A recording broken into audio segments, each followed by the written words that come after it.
¿Qué tal? Muy buenos días, señoritas asuncionistas. Reciban todas un cordial saludo de paz y bien.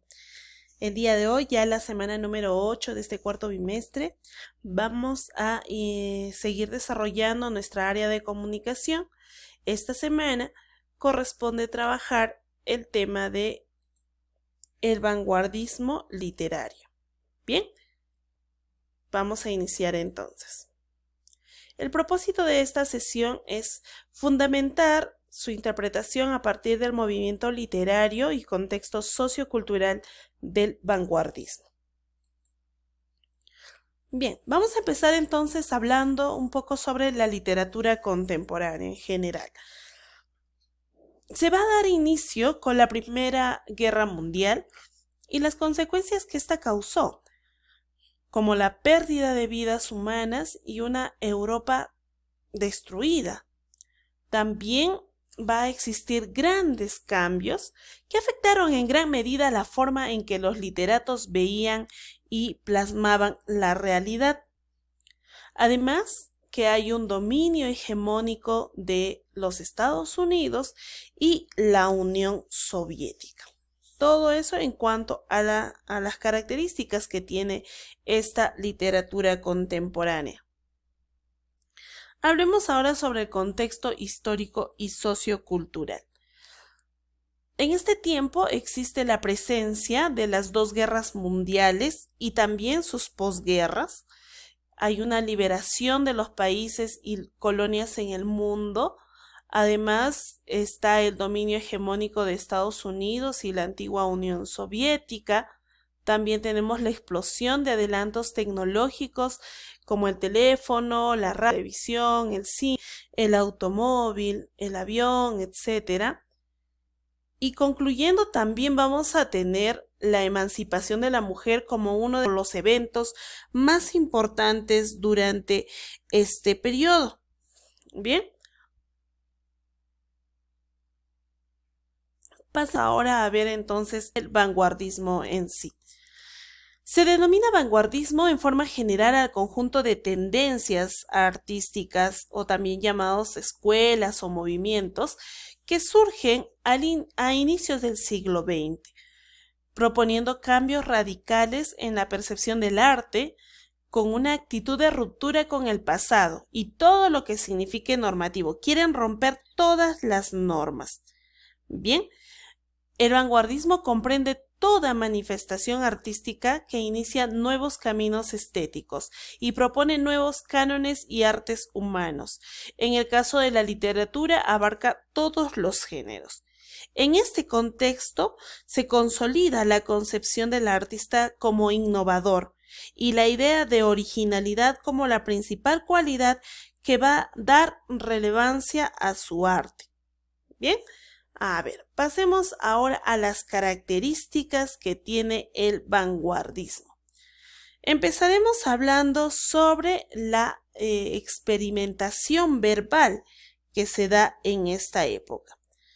La mayoría de los escritores busca innovar en cuanto al uso de un lenguaje que sea mucho más actualizado, teniendo en cuenta el contexto en el que se van a encontrar.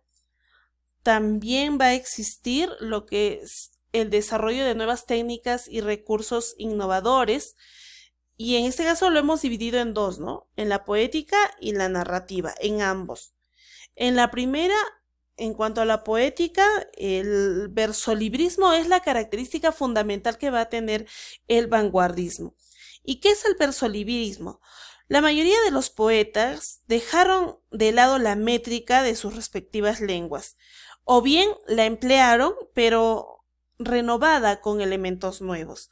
También se abandona la rima, la melodía y en muchos casos incluso se deja de lado lo que es la puntuación.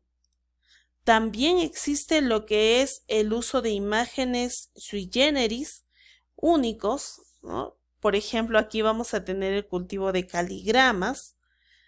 Hay una tendencia a la economía expresiva. Y dentro de la narrativa podemos hablar, por ejemplo, sobre el flashback. El flashback, como nosotros sabemos, es un término inglés y equivale a decir escena o secuencia retrospectiva, ¿no? Un salto hacia atrás. Es la representación de un recuerdo que aparece de manera abrupta, lo que complica el orden de la historia. También vamos a tener el monólogo interior o flujo de conciencia. Esta es una técnica creada por el francés Pierre Dujardin, ¿no? Pero llevada a la fama por el irlandés llamado James Joyce de esta época vanguardista. En ella se busca representar las ideas en desorden, es decir, antes que sean organizadas por el pensamiento para ser transmitidas por el lenguaje. Este pensamiento en bruto también es conocido como flujo de conciencia. Hay aquí una influencia del psicoanálisis de Freud en sus estudios sobre el inconsciente. Por ello, las imágenes se asocian sin puntuación, hilación o una secuencia racional. Vamos a tener también el tiempo circular, que en realidad es la ruptura del tiempo lineal. Se manifiesta a partir de una clara influencia del cine, se relaciona con la disposición de la historia en la narración, la cual ya no se desarrolla en orden cronológico, sino todo lo contrario, pues podía empezar por una situación final o intermedia de la historia, luego ir jugando con el pasado, con el futuro, etcétera. En la narrativa también se utiliza esta técnica muy innovadora llamada la perspectiva múltiple. En las novelas tradicionales, quien narraba la historia era un solo ente.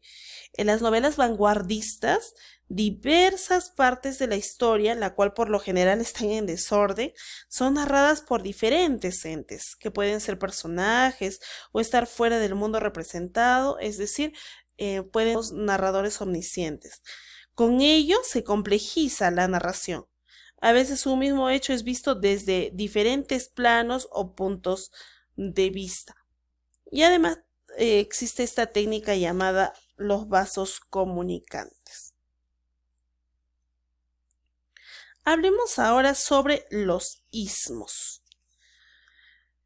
Los ismos son movimientos de vanguardia que se caracterizan por su tendencia revolucionaria, subversiva, frente al pasado. Hay una actitud internacionalista, rechazaron la imitación, son originales y radicales.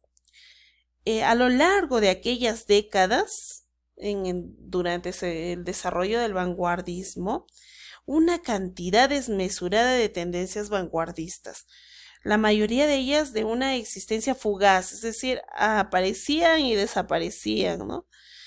Sin embargo, vamos a revisar en este caso brevemente algunas de las principales escuelas, movimientos o ismos. Empezaremos hablando sobre el futurismo, ¿no? Como su nombre lo dice, el futuro. Propuso el culto a las máquinas. Fíjense que el tema básico, la inspiración que se da en el futurismo, son las máquinas. Y ahí es donde nosotros podemos percibir la deshumanización del hombre, ¿no? Y también se rinde culto al movimiento. Busca apartarse definitivamente de lo tradicional, ¿no? Por ello rechazaban los museos, por ejemplo, que encerraban vestigios del pasado, contra el cual ellos se rebelaban siempre. El tema eje va a ser el de la modernidad, centrada en la adoración a la máquina, la cual era vista como un medio que reproducía los poderes del hombre. Incluso hay un culto a la energía y a la acción. También se enaltece el nacionalismo, el militarismo y con ellos la guerra, ¿no? No olvidemos que en este caso el fundador, que es Filippo Tommaso Marinetti, fue militar, ¿no? Consecuente con sus ideas, lucha en la Primera Guerra Mundial y tiempo después sería uno de los más férreos defensores del fascismo. Él escribió Manifiesto Futurista. En el caso de Marinetti, una de sus características es que busca la destrucción total de la sintaxis y de la puntuación, ¿no? En Rusia, este futurismo destacó con la obra de Vladimir Mayakovsky, ¿no? Poeta que exaltó la Revolución de Octubre y siempre tuvo como tema estandarte la hazaña épica del proletariado socialista. Bien, pasemos a hablar ahora sobre el dadaísmo. En este caso, el dadaísmo exalta el juego, el caos, la anarquía, ¿no? Sus características es que se entiende al arte como un juego. Incluso su nombre mismo viene de una onomatopeya de un niño pequeño, un da, ¿no? Reivindica el nihilismo, la locura, la burla, el dolor sangriento. Surge en el año 1916 en Zúrich. Su mayor impulsor fue Tristan Tzara. Plantea la idea del juego. Tzara propone un poema hecho a base de tijeras, periódicos, cola de pegar y azar, y es justamente lo que va a hacer, ¿no? Y ahí tienes las imágenes que te muestran cómo es que trabajaban dentro del dadaísmo. Dada no se declara literario o artístico, sino el cierre de una evolución que sitúa el arte en el callejón sin salida del absurdo, ¿no? Es bastante absurdo la forma como ellos trabajan. Se buscó más que la diversión del público, la irritación de la burguesía consumidora del arte convencional, ¿no? Era una especie de burla para ellos. También vamos a tener el creacionismo. El creacionismo busca crear realidades de organización propia. Sus características son que no imitan la naturaleza, que siempre revelan hechos nuevos. Sus máximos representantes van a ser Vicente Huidobro en Chile y Pierre Reverdy en Francia. Pasemos a ver ahora al ultraísmo. Los ultraístas buscaron una poesía de imagen pura, sugestiva, exenta de toda actitud sentimentalista. Dejan de lado el sentimentalismo.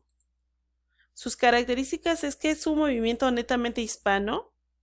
Hay una confusión entre la realidad material y la realidad mental. Existe rebeldía, la subversión, la carencia de un programa coherente son sus características básicas. Sus autores más representativos serán Gerardo Diego en España y Jorge Luis Borges en Argentina. El expresionismo busca revelar las sensaciones internas y no las impresiones recibidas del exterior. Sus características es que hay una transposición de la realidad según su propia sensibilidad. Hay un anhelo que la obra sea un símbolo de la pasión íntima. Sus representantes serán James Joyce en Irlanda. Aquí tenemos a Franz Kafka en Checoslovaquia y Bertolt Brecht en Alemania. Además vamos a tener al existencialismo, es otro ismo, basado en la filosofía. El hombre está por encima de todas las cosas. Eso es lo que nos va a decir. Pero fíjate, aquí tenemos también un ismo adicional que no he mencionado en tu práctica. Habla del surrealismo. Nace en Francia en 1924, huye de la realidad y la lógica, se orienta al subconsciente, hacia el mundo de los sueños. Su líder fundador es André Breton. En Hispanoamérica su líder es Pablo Neruda, chileno. También tenemos el cubismo, es otro ismo, ¿no? Un movimiento irracional, predominó más en la pintura que en la literatura.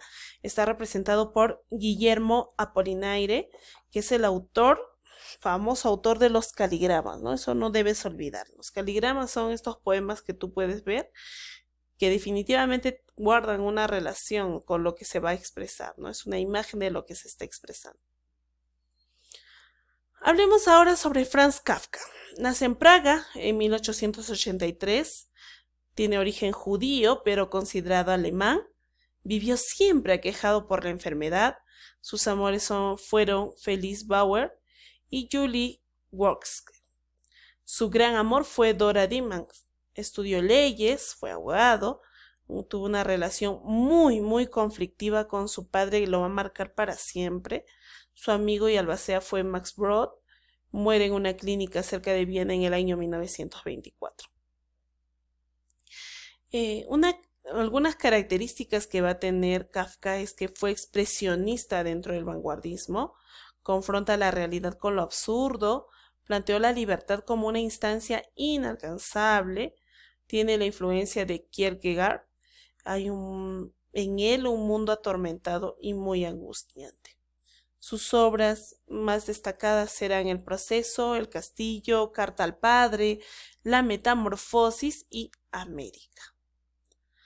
Y en cuanto a la metamorfosis, podemos decir que su tema principal es la alienación del sujeto moderno, que conduce a una automatización de su vida cotidiana. Además que nos habla sobre la mutación del hombre en insecto, la rutina de la vida burocrática, la marginación, la incomunicación, la explotación del hombre. Sus personajes principales serán Gregorio Samsa, Gretel, la madre, el padre, la criada, y hay otros personajes secundarios que los van a acompañar. Muy bien, entonces ahora vamos a pasar al desarrollo de las preguntas planteadas en nuestra práctica. Nos vemos en unos minutos.